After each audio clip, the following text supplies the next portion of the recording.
Death. It is the one certainty every human being must face, and yet it is also the one reality we spend our lives trying to escape. We whisper about it, we hide it behind hospital curtains, we soften it with euphemisms like passing away.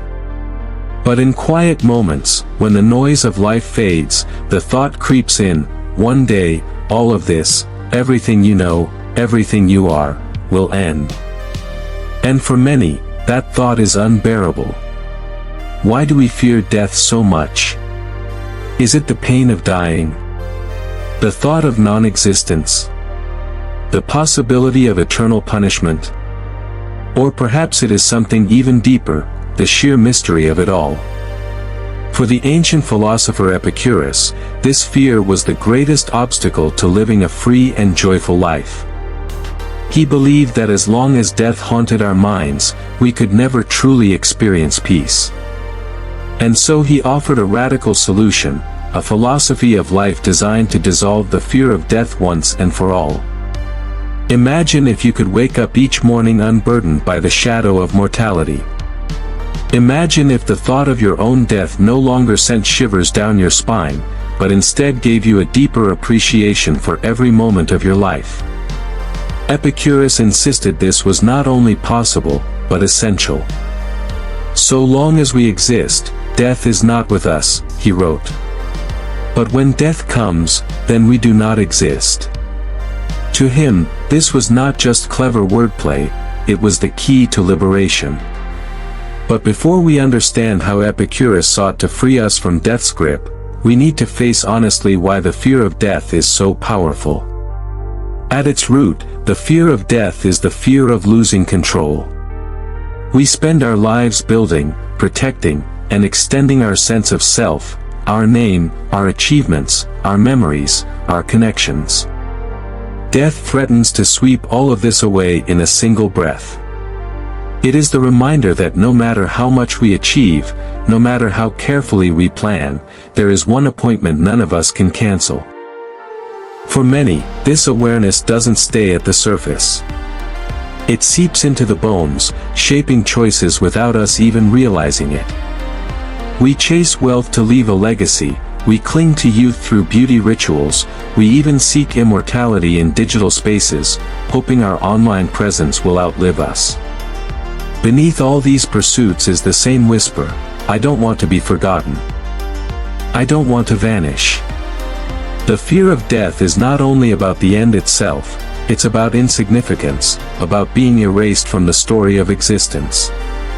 Epicurus saw how destructive this hidden fear could be.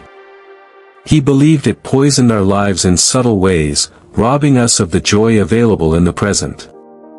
If you are constantly worried about tomorrow's ending, how can you truly live today?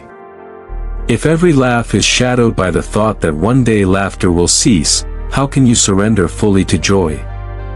Epicurus insisted that the fear of death does not just haunt us at the grave, it haunts us in every anxious glance toward the future, in every sleepless night, in every tight grip on what we cannot keep. And yet, despite its power, he argued the fear of death is irrational. Think about it, if death is the end of consciousness, then when death arrives, we are not there to experience it. Fear is only meaningful if there is something to endure, some pain, some suffering, some awareness of loss. But if death truly is the end, then there is no you left to feel it. As Epicurus famously said, death is nothing to us, for that which has been dissolved has no sensation, and that which lacks sensation is nothing to us. This idea strikes many people as cold, perhaps even frightening at first. How could nothing be comforting? Isn't the thought of non-existence itself terrifying? But Epicurus would ask, terrifying compared to what? Life, with all its pains and uncertainties, is what we know. Death, by contrast, is not an experience at all. It is the absence of experience. Just as you did not fear the billions of years before you were born, why should you fear the time after you are gone? Non-existence did not trouble you then, and it will not trouble you when you return to it. There is a story told by one of Epicurus' students. A man spends his life terrified of death, imagining the moment when everything will fade away. He carries this fear with him, unable to enjoy the simplest pleasures. One day, Epicurus asks him, "Tell me, when you were not yet born, did you suffer? Did you miss the world? Did you long for life?" The man shakes his head. "Then why," Epicurus continues, "do you imagine that after death you will feel loss or longing? You will be as you were before you lived, without pain, without awareness, without suffering." The man pauses, and something shifts. What once seemed like the most terrifying thought now feels strangely peaceful. The genius of Epicurus was that he did not deny death. He did not sugarcoat it with promises of eternal afterlife or heroic immortality. Instead, he invited us to look directly at death and strip it of its false power. To him, the real tragedy was not that life ends, the real tragedy was that fear of its end prevents us from living while we have it. Think of it this way: if you sit at a feast constantly worried about when the food will run out, you cannot taste what is in front of you. The meal loses its richness because you are already mourning its end. But if you accept that the feast will end, as all feasts must, you free yourself to savor each bite, each sip, each laugh shared across the table. Life is the same. Its brevity is not a curse but a reason to cherish it more deeply. This perspective also dissolves another illusion, the idea that a long life is necessarily better than a short one. Epicurus argued that the value of life is not measured in length, but in quality. It is not the length of time, but the quality of life that matters, he taught. A single day lived with joy, peace, and freedom from fear is better than decades consumed by anxiety and dread. Death does not rob us of endless time, it only marks the natural boundary of the time we are given. What matters is what we do with that time. Yet even with this wisdom, many still struggle. The thought of death is not abstract, it is personal.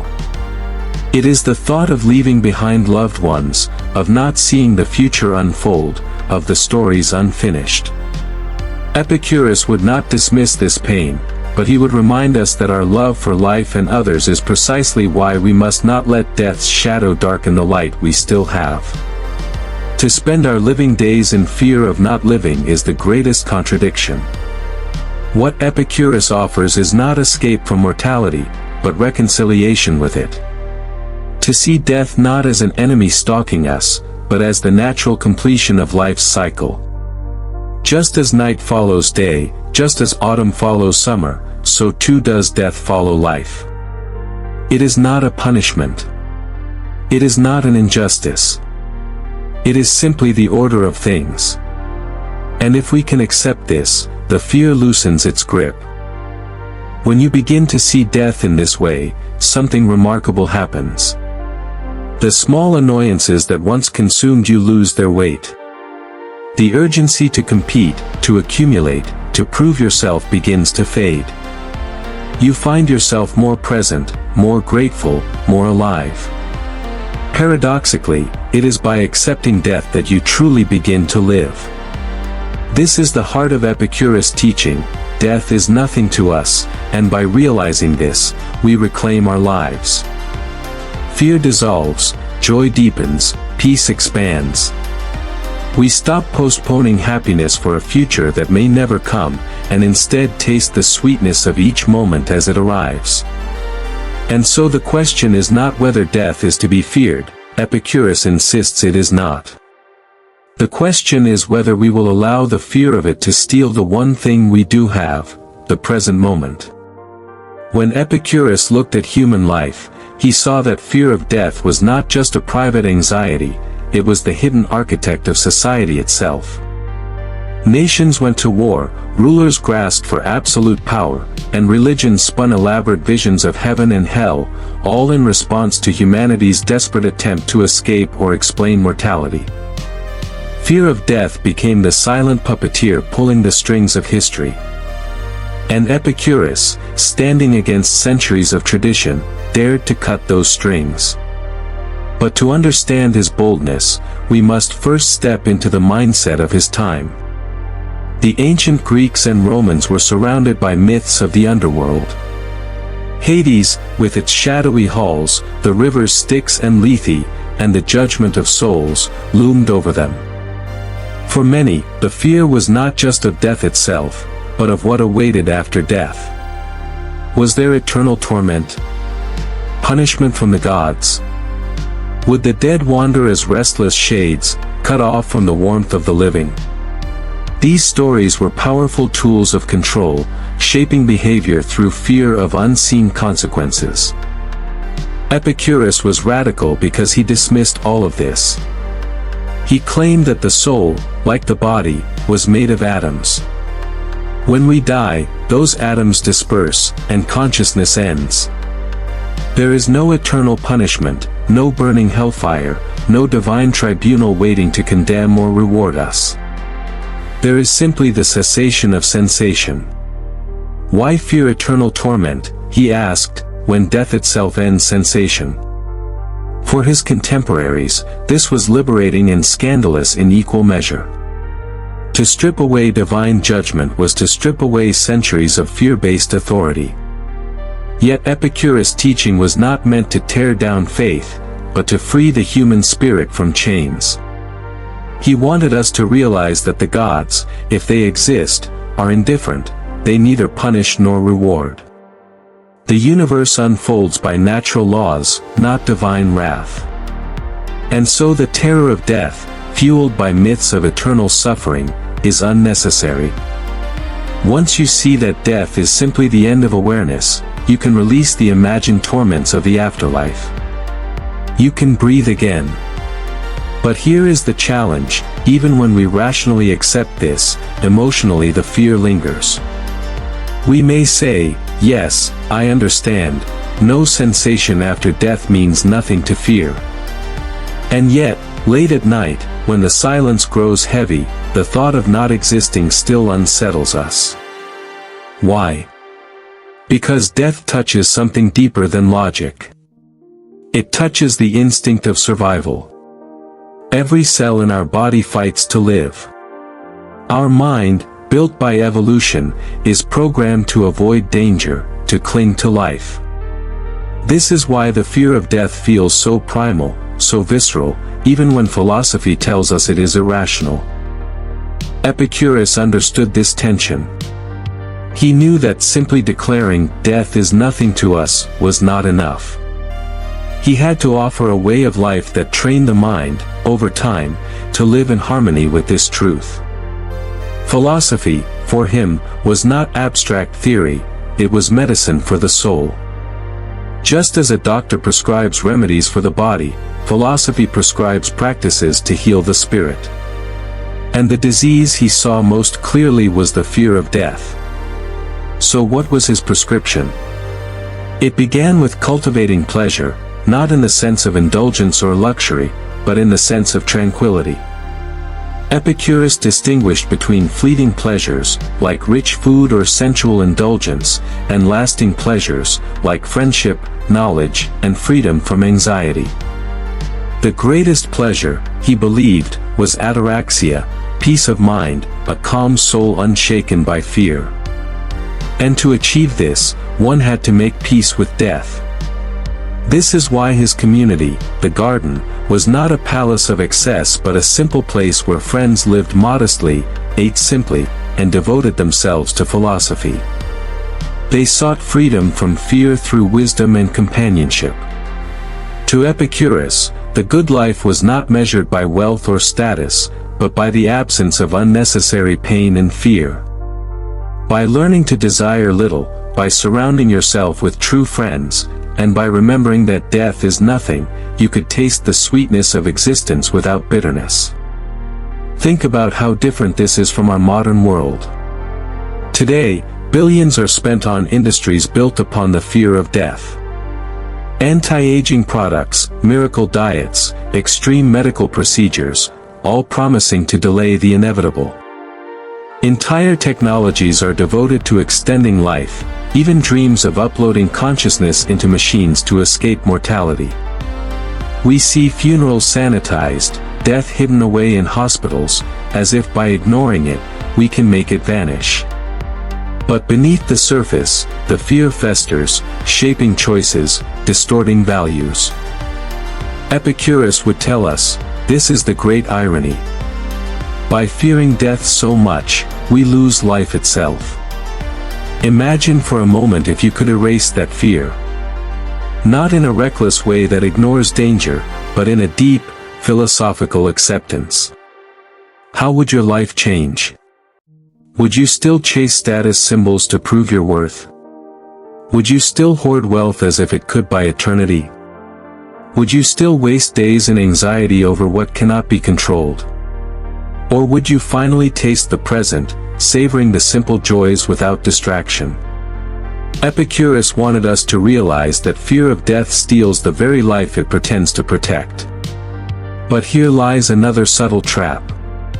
Many people, when they first hear Epicurus' teaching, swing to the opposite extreme. If death is nothing, then life is meaningless. This nihilistic conclusion terrifies them even more. But Epicurus rejected this despair. He believed that far from robbing life of meaning, accepting death enhances its value. Think of a flower, its beauty is precious precisely because it will not last. If flowers bloomed forever, we would stop noticing them. It is the fleeting nature of life that makes each moment radiant. To live without fear of death, then, is not to deny life's finitude but to embrace it. Every sunrise becomes more vivid when you know you have a limited number left. Every conversation with a loved one carries more weight when you realize these moments are finite.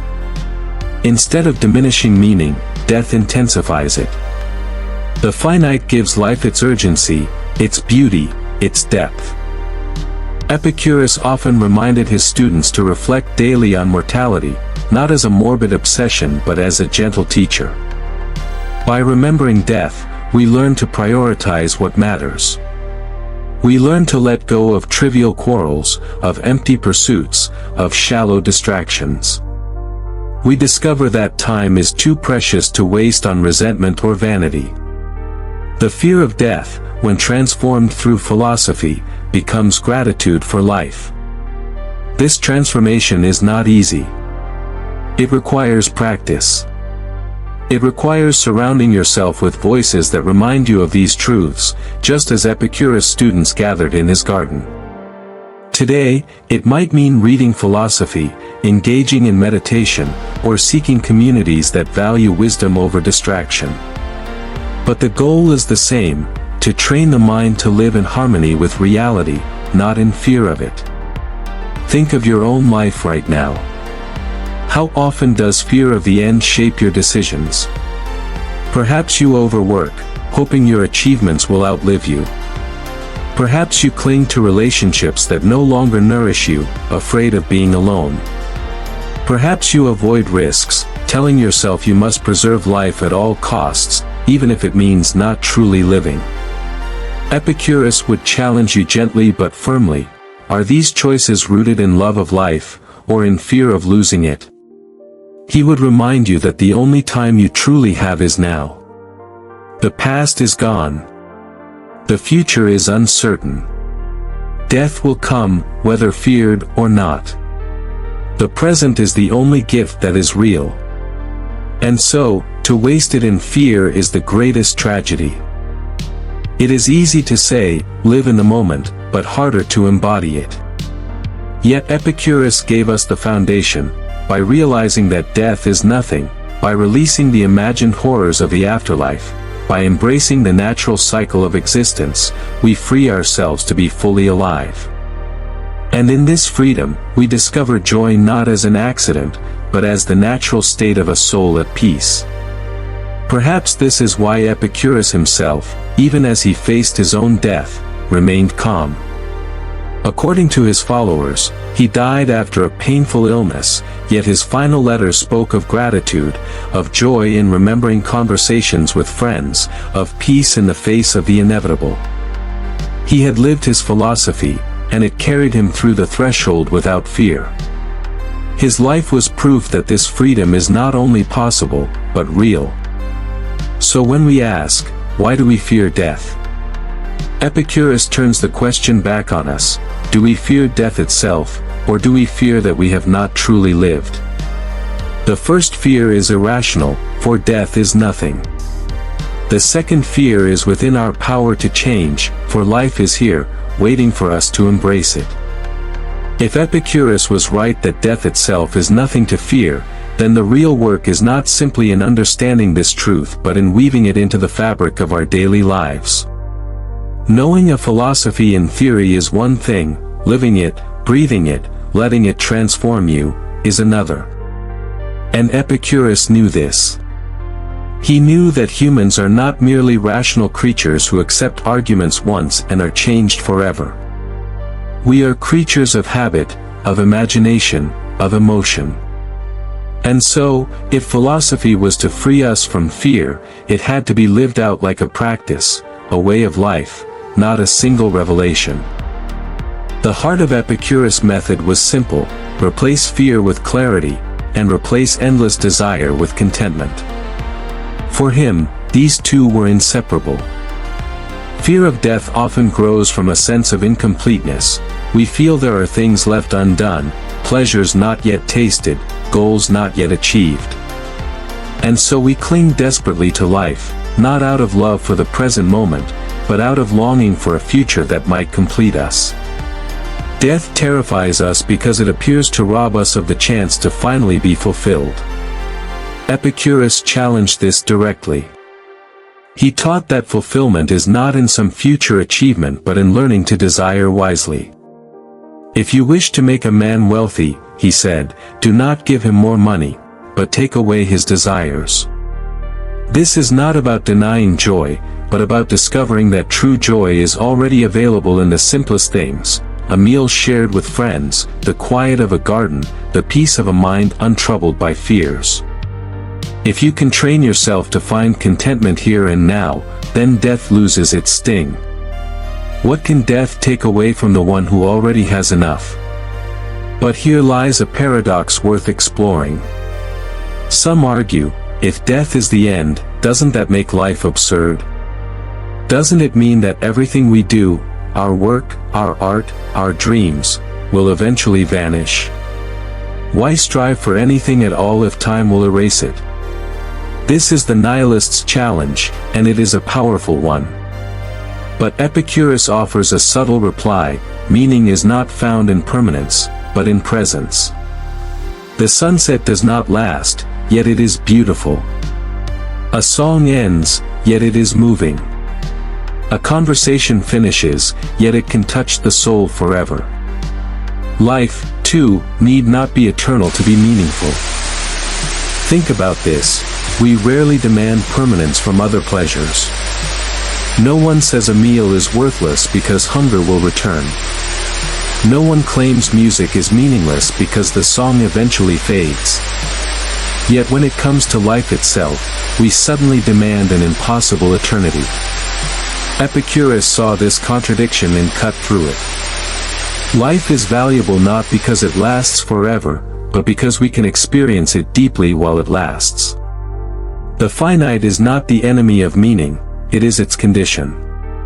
Without an ending, life would be dull, stagnant, endless repetition. With an ending, life burns brighter. This realization points us toward a practice: gratitude. Epicurus urged his students to reflect not on the length of life but on its quality. Do not spoil what you have by desiring what you have not, he wrote, but remember that what you now have was once among the things you only hoped for. Gratitude is the antidote to the fear of death, because it shifts the focus from what will be lost to what has already been given. Instead of trembling before the void, we can say, I have loved, I have lived, I have seen the sun rise and set. I have tasted existence. And that is enough. This is not to say Epicurus dismissed grief or sorrow. He was not naive about human emotion. He knew that when a friend dies, we feel the ache of their absence. He knew that the thought of leaving loved ones behind can pierce the heart. But he also knew that grief is softened by perspective.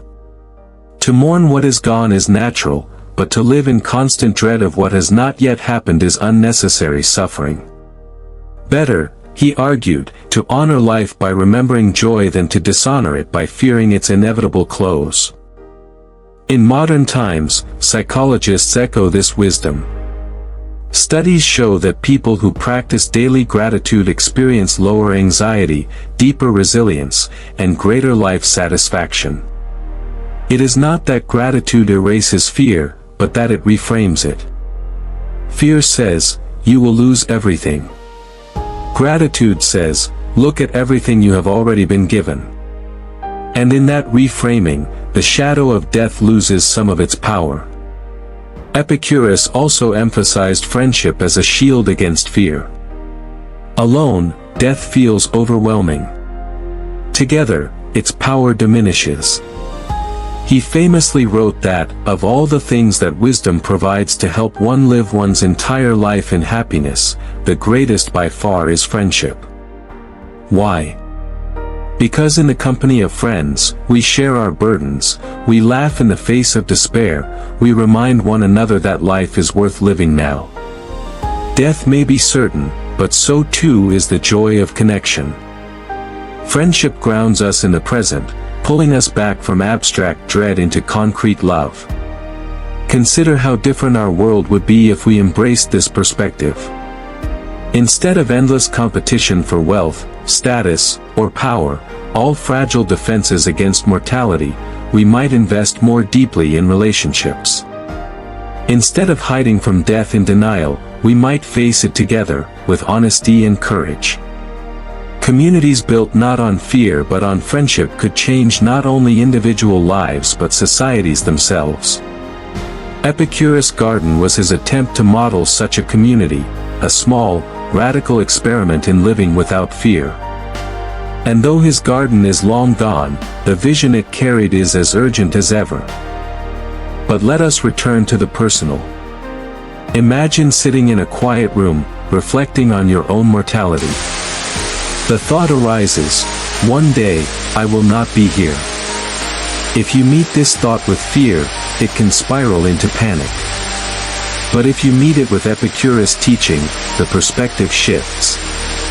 You might say, yes, one day I will not be here. But right now, I am here. Right now, I am breathing, I am seeing, I am aware. Death will come, but in this moment, life is mine. And that moment, fully lived, is enough. This, then, is the heart of Epicurus' practical teaching. It is not to deny death, nor to escape it, nor to pretend it does not hurt. It is to look death in the eye and see that it cannot rob you of what you already have. It is to realize that life is not measured in length but in depth. And it is to discover that freedom from fear is not a distant dream but a daily practice, one choice at a time. Perhaps the most striking thing about Epicurus is that he did not preach these ideas from a place of detachment. He lived them.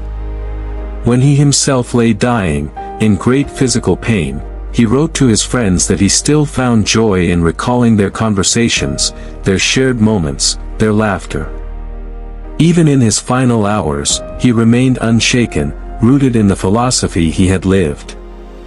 If he could face death without fear, then so can we. And so, the question becomes, how do we begin to practice this philosophy today? How do we, in our own modern world filled with distractions and anxieties, take up Epicurus' invitation to live without fear of death? The answer, perhaps, lies not in grand gestures but in small, deliberate acts. Pause each day to notice the present. Reflect on gratitude. Nurture friendships. Let go of unnecessary desires. And above all, remember that death is nothing to you while you live. It is not an easy path. The fear of death is ancient, woven deep into our biology. But philosophy, like a slow-working medicine, can gradually dissolve the poison. Each time you remind yourself that death is the absence of sensation, each time you choose gratitude over longing, each time you turn toward friendship rather than isolation, you are building freedom. And over time, that freedom grows.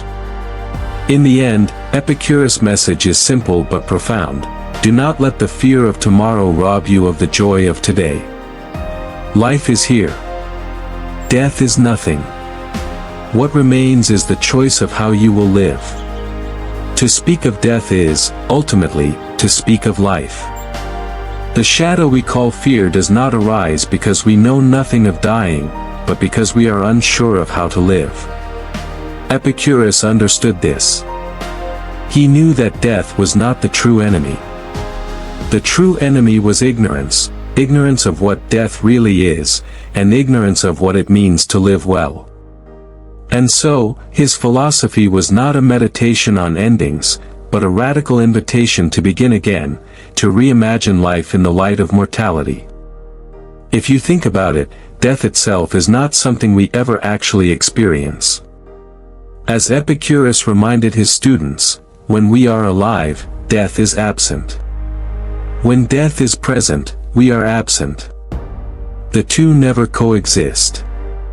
We cannot suffer death, for suffering requires awareness, and in death awareness ceases. So the fear of death is really the fear of imagining it while alive. It is a projection, a ghost conjured by the mind. And yet, though this is true, the ghost feels real. This is why entire civilizations have built religions, myths, and rituals around the afterlife. From the Egyptian pyramids to the Christian vision of heaven and hell, from Hindu reincarnation to modern ideas of consciousness uploading into machines, humanity endlessly seeks to soften the blow of mortality.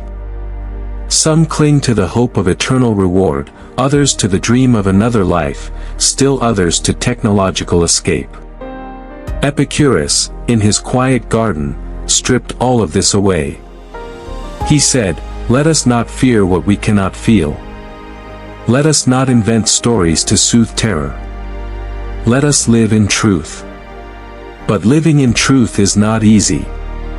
The mind resists. It clings to stories, illusions, distractions. It whispers, "What if? What if there is torment? What if there is nothing?" And so the practice of philosophy becomes essential. It is not enough to hear the truth once, it must be lived into, repeated, carved into the soul. Just as a sculptor shapes marble by countless small strikes, so must we shape the mind with countless reminders. This is why Epicurus encouraged daily reflection. Wake in the morning and say, "Death is nothing to me." Sleep at night and say, "Today I have lived, and that is enough." Share meals with friends and say, "These moments are real, they are mine, they are precious." And when fear arises, return to the truth, sensation ends, and with it all possibility of harm. Death is not a punishment, it is a natural part of the cycle, as unremarkable as the falling of a leaf. Still, the question presses in, if everything ends, what is the point of striving? Why build? Why dream? Why love, if it will all be taken away? The answer is subtle but life-changing, because meaning is not erased by impermanence. It is created in presence. The fact that love will end does not make it worthless. The fact that art will fade does not strip it of beauty. On the contrary, it is their fragility that makes them sacred. Think of a child's laughter. It does not last. It rises, echoes, and vanishes. But in that moment, it holds eternity. Think of sunlight breaking through clouds. It does not stay. It shifts, it fades, it returns. Yet when it touches your face, it is real.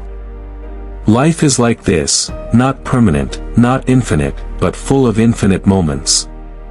And when we accept death, we become free to notice them. Epicurus' philosophy, then, is not a call to despair, but to intensity. To live with awareness that each breath is finite is to live with gratitude. To know that every encounter might be the last is to give it your full attention. To embrace mortality is to discover vitality. Fear of death shrinks life, acceptance of death expands it. And what of legacy? Many fear death not for themselves but for what they will leave behind, or fail to leave. We long for our names to be remembered, our works to outlast us. This desire, too, Epicurus examined. He reminded us that after death, reputation means nothing to us. We will not be there to enjoy it.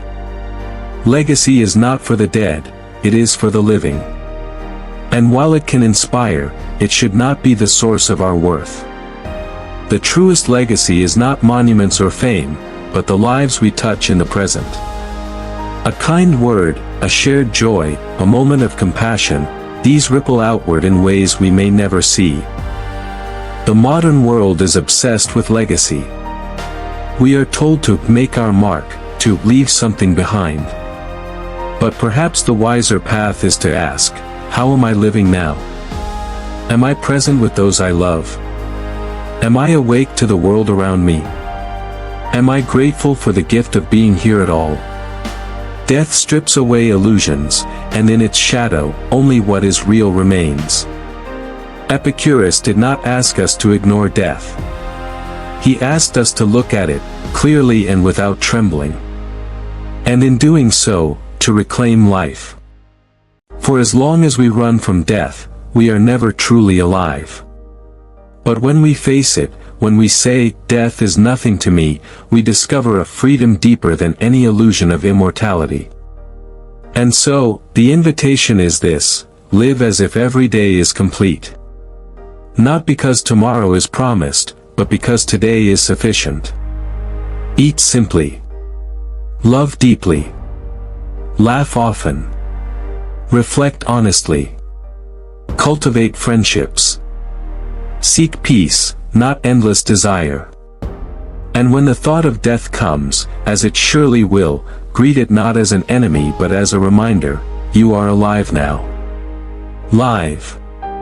It may be that death is the great equalizer, the end of kings and beggars alike. But for Epicurus, it was also the great liberator. It frees us from illusions, from fears, from the endless chase for what does not matter. It reveals life not as a rehearsal for something else, but as the stage itself. This is it. This is enough. So, as you hear these words, pause. Breathe. Look around. Feel the weight of your existence. Every detail, from the smallest sound to the warmth of your skin, is a gift. Death will come, yes. But right now, life is here. And if you can grasp that, if you can truly feel it, then fear dissolves. In its place, you find not despair, but wonder. And that is the wisdom Epicurus leaves us with: do not fear what cannot touch you. Do not waste life by fearing its end. Instead, awaken. Cherish. Live. Because in the end, it is not death we should fear, it is not living fully while we have the chance. So, let me leave you with this. If this exploration of Epicurus has given you something to think about, if it has challenged or comforted you, then take a moment now to join us on this path. Subscribe to The Thinking Path and walk with a growing community of seekers, dreamers, and thinkers from around the world. Share your thoughts below. Tell me, do Epicurus' words free you, or do they raise more questions?